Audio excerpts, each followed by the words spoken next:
சில நேரங்களில் நமக்கே ஆச்சரியமாக இருக்கணும், இவ்வளோ தப்பு பண்ணிருக்கோமே, நமக்கு இன்னும் எந்த கஷ்டம் வரலையே. அந்த அளவுக்கு அவன் இருக்க முடியாது. இன்னும் அவகாசம் கொடுக்கப்பட்டிருக்கு. நிறைய தப்பில் போயிட்டு இருக்கும் தெரியுது, ஆனாலும் எனக்கு உடல் நல்லபடியாக இருக்குது, அமைதியை கொடுத்துருக்கான், ஒரு ஆரோக்கியமாக இருந்தமாட்டு இருக்கேன். நமக்கே வியப்பாக இருக்கும், நம்ம கஷ்டத்துக்கு உடனே பிடிச்சிருக்கணுமே, பிடிக்கல அப்போ ஒரு நம்ம சரியாக இருக்குன்ற அளவுக்கு சைத்தான் மாற்றி கொடுக்குறோம். அவன் மன்னிச்சு கருணை புரிஞ்சு தெளிவு பெறதுக்காக, தெளிவு பெற்று நீங்கள் விரும்புறதுக்காக அவகாசம் கொடுக்கப்பட்டே இருக்க. வாழ்க்கை ஃபுல்லாக அவகாசம் தான் நமக்கு, நம்ம தூய்மையிறதுக்காக.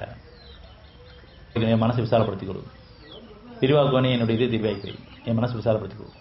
இப்படி நம்ம எங்கெல்லாம் மனசுக்குள்ள சுருக்கம் ஏற்படுதோ, மன்னிக்க முடியாது, பொருளை செலவு பண்ணுறதுக்கு சுருக்கம் ஏற்படுது, அல்லது நம்முடைய மனைவி நம்ம இருக்குது, மனசு இருக்குதுன்னா அதை உணர்ந்து ஒத்துக்கிட்டா போதும். அல்லாவே அதிகமாதியான நினைவு கூறுங்கள் ஏன்னு சொன்னால், அவன் நீங்கள் எப்போ நினைக்கிறீங்களோ அப்போ உங்களுக்கு உதவி இருக்குது. நினைச்ச உடனே உதவி, உடனடியாக நமக்கு உதவி. என்ன உதவி? அமைதி. ஃபர்ஸ்ட் அமைதி. உடனடியாக உதவின்னு சொன்னால் முதல்ல அமைதி கிடைச்சிடும்.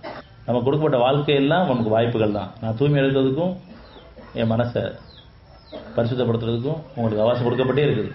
பிரித்தறிஞ்சு நடக்கிறதுக்கும், அவன்கிட்ட ஒப்படைக்கிறதுக்கும், சண்டைகளுக்கும், இன்னும் குணங்களை செலவு பண்ணுறதுக்கும், நம்ம கூட பொருளை செலவு பண்ணுறதுக்கும் வாய்ப்பு அளிக்கப்பட்டிருக்கு. ஆனால் பயன்படுத்துறதில்லை. நிறைய வாய்ப்புகள் நமக்கு அடுத்தவங்க உதவி பண்ணுறதுக்கு சூழ்நிலை உருவாகுது, மனசு இறுகி போகுது. அடுத்தவங்களை மன்னிக்கிறதுக்கு எவ்வளோ சூழ்நிலை உருவாகுது, மனசு மன்னிக்கவே மாட்டேங்குது, மனசு இறுகிட்டு இருக்கு. மனசு இறுதியடையணும், அதனால இருள் சூழக்கூடாது. அப்போ இரண்டு ஒப்படை. நீங்கள் அந்த கஷ்டத்தை விடுவிக்கப்பட்டால் எந்த அளவுக்கு நமக்கு அமைதி கிடைக்குமோ அந்த அமைதியை முதலே கொடுத்துரும். பெரும் குழப்பத்தில் இருக்கும், பெரும் கஷ்டத்தில் இருக்கும், ஆனால் என் இறைவனே என் பாவங்களை மன்னிச்சு எனக்கு பொறுமையை கொடு, அமைதி கொடு, கேட்க அமைதி கிடைக்கும். அப்படி நம்ம பாவ மன்னிப்பு தேடலாம் இருக்கிறோம். 11:2-3 அத்தியாயம் 11:2-3. நீங்கள் அல்லாஹ் என்று அழைக்காதீர்கள், நிச்சயமாக நான் உங்களுக்கு அச்சமூட்டி எச்சரிப்பவனாகவும் நற்செய்தி கூறுபவனாகவும் நான் அவனிடமிருந்து இருக்கின்றேன். நீங்கள் உங்கள் இறைவனிடம் மன்னிப்பை தேடி அவனிடம் திரும்புங்கள். அவன் ஒரு குறித்த தவணை வரை உங்களுக்கு வாழ்க்கை வசதிகளை ஏற்படுத்துவான். இன்னும் அருளுடைய ஒவ்வொருவருக்கும் தன் அருளை கொடுப்பான்.